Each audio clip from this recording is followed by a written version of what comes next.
Hi, I'm Dustin Abbott, and I'm here today to give you my video review of the new TTArtisan autofocusing 35mm f1.8. Now this is their first kind of a little bit larger aperture autofocusing lens. They've had at least one other f2.8 lens before, but this is the first for Fuji X mount along with Sony E mount and Nikon Z mounts with this f1.8 aperture. And there's another lens following up on that they've announced, a 56mm f1.8. The 35mm comes first, however, and I am going to be reviewing it on the Fuji X mount platform here. So what we have, very simply is a 50mm-ish, that's the angle of view here, lens with a maximum aperture of f1.8, autofocusing motor, and a price point of roughly $125 US. So it's a really inexpensive lens, and as we're going to see, there are some strengths to it, some weaknesses as well, as you'd expect for 125 bucks. But all in all, I will say that this is a fully functional lens. So is it a lens that you should consider personally? Well, we're going to dive in together and take a look at it. Today's episode is brought to you by Into the AM, a clothing brand from Southern California that wants to outfit your passion, whatever it might be. Their everyday comfortable fabrics and designs are great whether you are working from home, working out, or even just chilling out. I love the fit and fabric on their everyday t-shirts, and you can choose more funky styles created in collaboration with local artists like this killer Fractured King hoodie. Use the code Dustin10 or follow the link in the description to get 10% off site-wide, including their monthly t-shirt club. Visit intotheam.com/Dustin10 for more information. So let's start by talking about what is here. This obviously is a fairly compact lens on a larger body like my XH2. You can see that it looks actually quite compact. It is 65mm in diameter and only 60mm in lengths. So that's a little over 2.5 inches in diameter and about 2.36 inches in length. And the lens has a 52mm front filter thread, and it weighs only 200 grams or 7 ounces. Not bad when you consider that it basically is all metal construction. The build quality actually feels really good. It has kind of an anodized black metal finish here that I think looks quite good. And I actually really like there is just a very light kind of scallop or sculpted area here that provides it's just kind of perfect for the way that your fingertip fits into it, making it just a little bit more ergonomic to hold and to support. And so it's a subtle design touch, but it's one that I actually really appreciate. Now, their first lens, which is an f2.8 lens, actually did have an aperture ring, but in this case they have foregone having an aperture ring.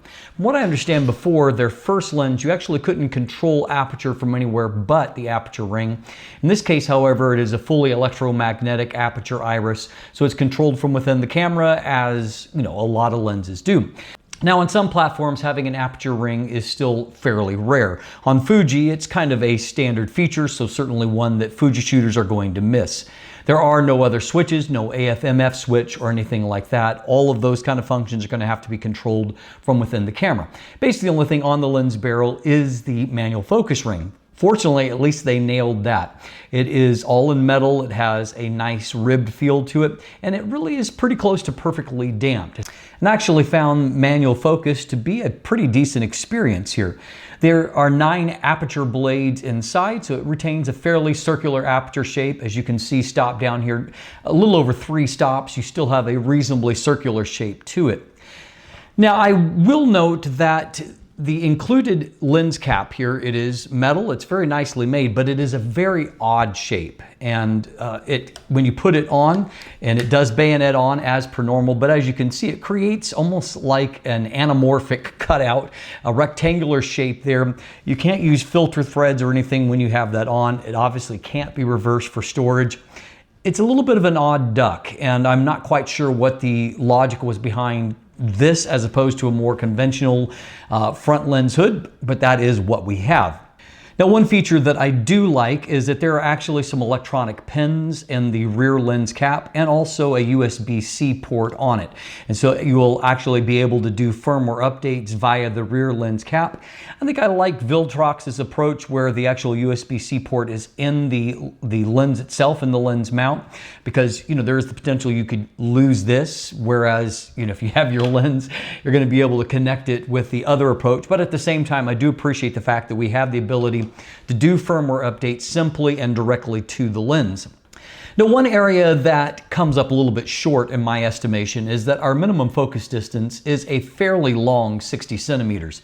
You can't get all that close to any kind of subject, which is going to be limiting for video. It also means that you get a quite low magnification level of 0.10 times. And so it does, one of the things I love to do with a focal length like this is to get close to the subject and really blur out a background.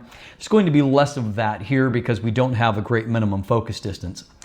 So what is here is actually nicely executed outside of the somewhat odd decision with the lens hood. The overall feel of the lens, the size, the build quality, it all feels good. There's no bells and whistles, but again, it's $125. And so it feels like you're getting a lot of lens for the money, particularly when you consider that this is an autofocusing lens. It has a stepping focus motor, and focus is actually fairly quiet. You'll hear a very faint whirring if you're in extremely silent conditions, or if you put the lens up near your ear when you're testing focus. The autofocus speed it's not bad, but it's not fast either. It's about what I would call average, or the slow side of average. There's a very slight pause while inertia builds before it makes a focus change. Then that focus change happens pretty quick. And as you can see, it's a little bit faster outdoors, a little bit slower indoors. Obviously, as the lighting conditions drop, you're going to find your focus speed varies according to that. I did find, however, that even on Fuji, which I like a lot of things about Fuji, but it's my least favorite autofocusing platform.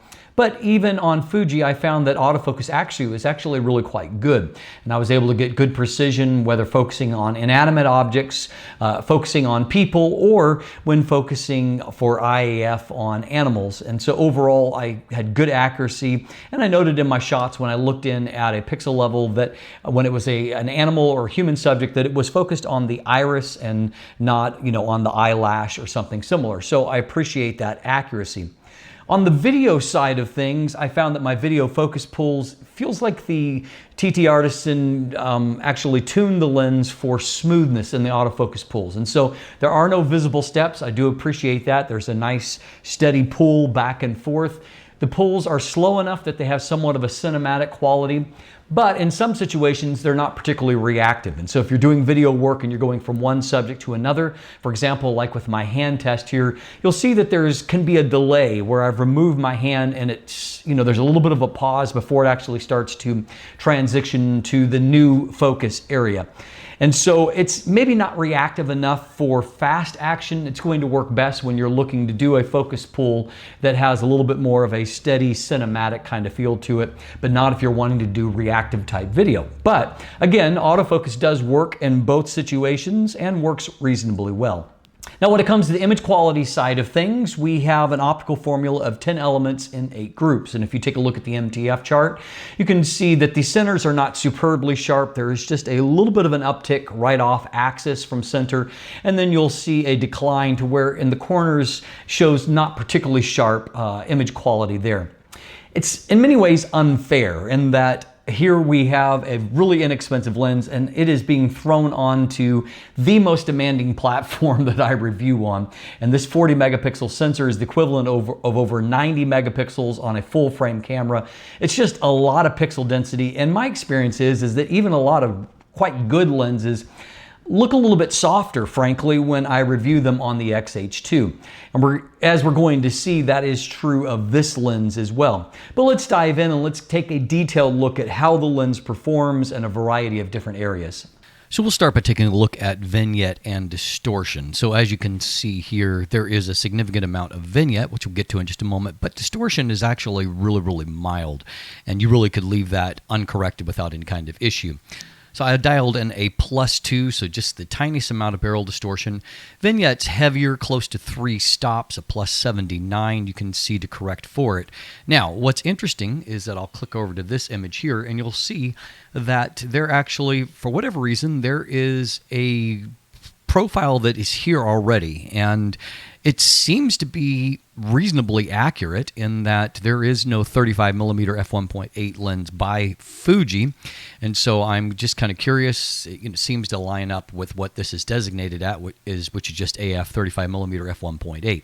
So you can see that I would correct the vignette just a little bit more, but distortion seems to be fine. So, I mean, nicely, there does seem to be a profile there already.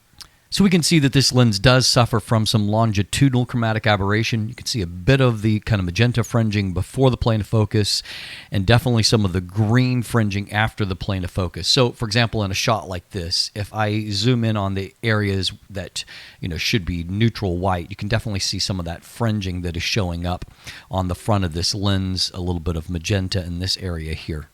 Now, as far as lateral chromatic aberrations, even with the box unchecked for any kind of correction, you can see that there is very little to see here. I mean, there is the tiniest amount of fringing you can see right here in this edge here, but it is really insignificant, so not a problem.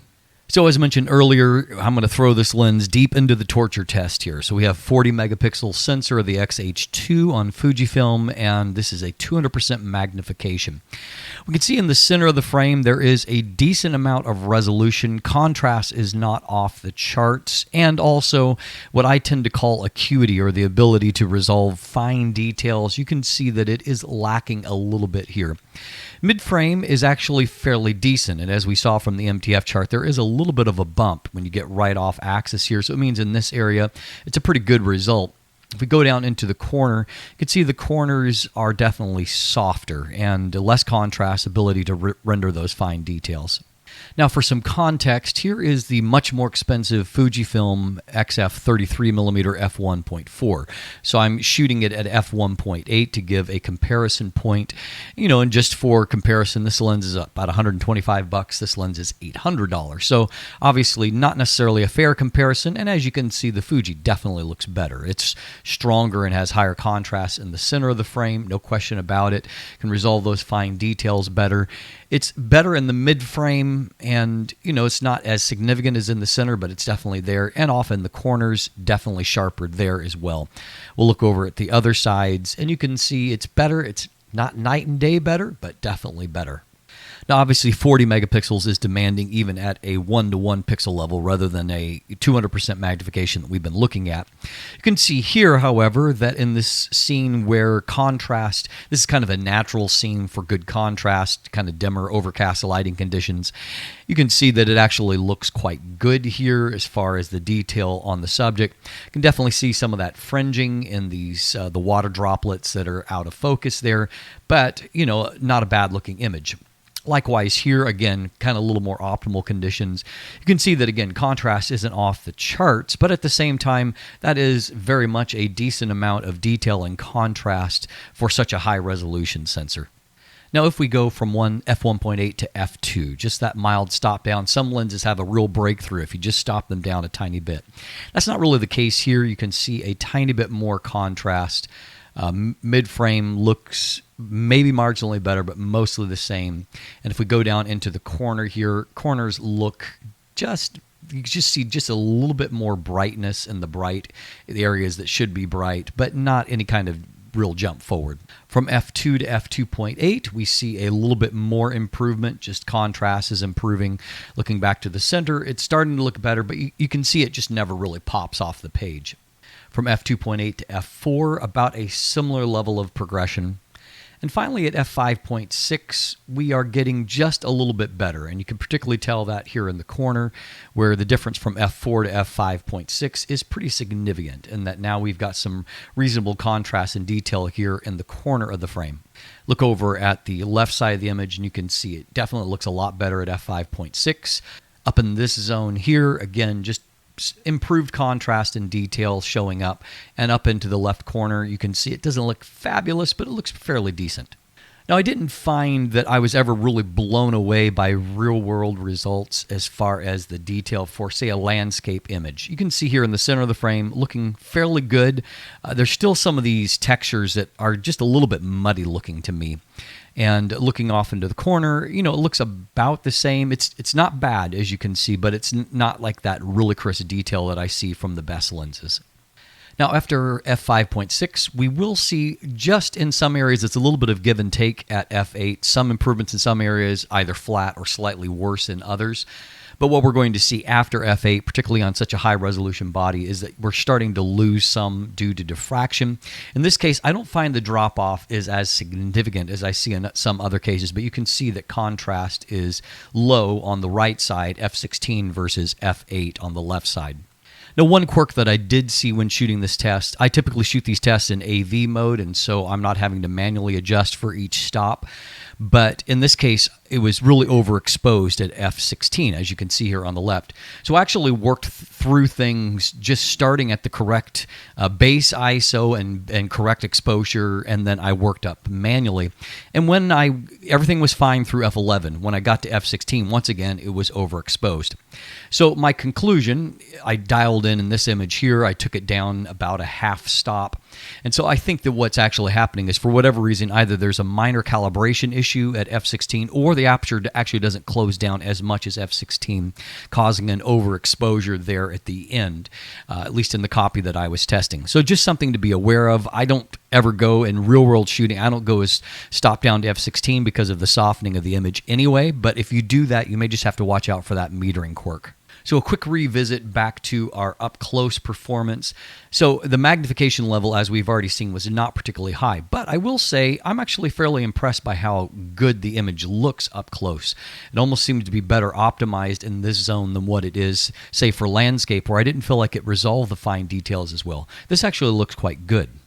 And that leads me to what I consider a definite strength for the lens, and that is that the rendering is quite good for such an inexpensive lens. We can see here that, the subject doesn't pop off the page, but there's a useful amount of resolution and contrast there. But for such a busy background, that's actually rendered quite nicely. Here's a situation where we've got bright specular highlights. We can see no onion bokeh. We can see that it's handled this really quite well in this image. And so, again, it's quite an artful looking image.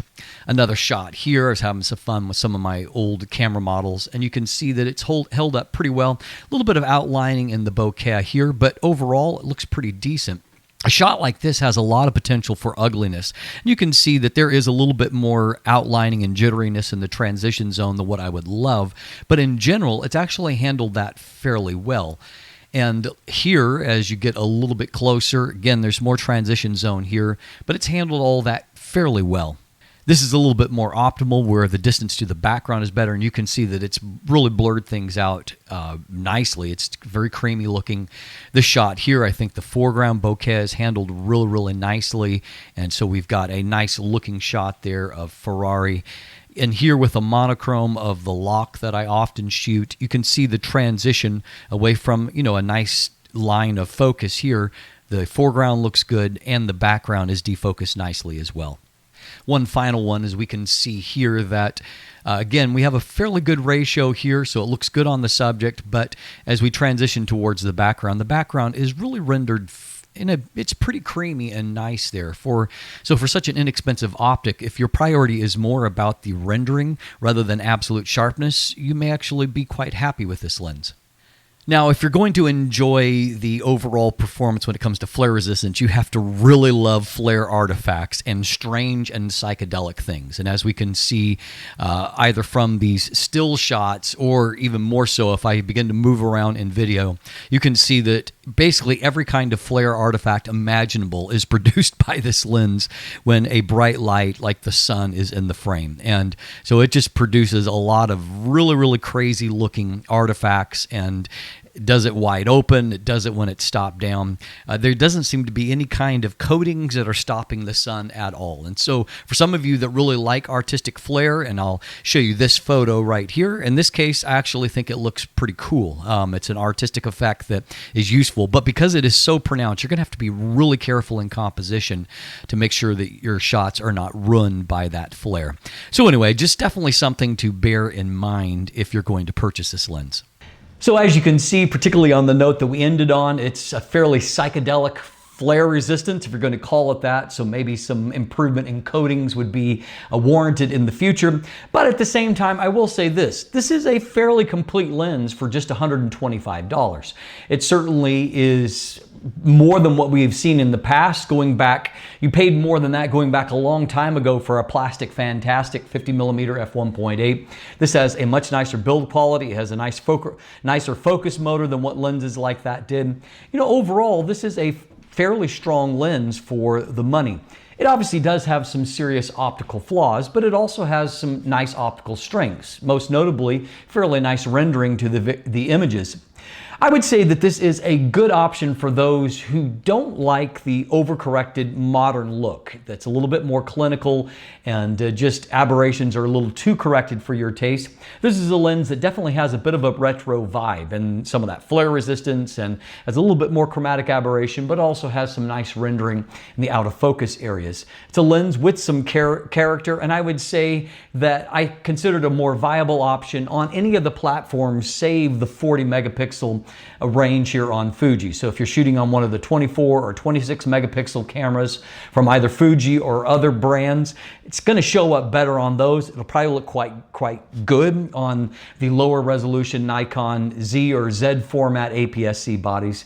I think there's certainly applications for it. And so it's a good value lens for those that are on a tighter budget and are looking for that normal angle of view. And as a kind of it's the first one of their autofocusing lenses from TTArtisan that I've personally reviewed. And I will say that overall, I'm fairly impressed. As I noted, this is a fully functional lens and it works pretty much as I would expect it to. And that's saying something for someone that is so fresh to doing autofocus. I'm Dustin Abbott, and if you look in the description down below, you can find linkage there to my full text review. It's also linkage to an image gallery if you want to look at more photos. There are some buying links there. If you haven't already, please like and subscribe. Thanks for watching. Have a great day, and let the light in.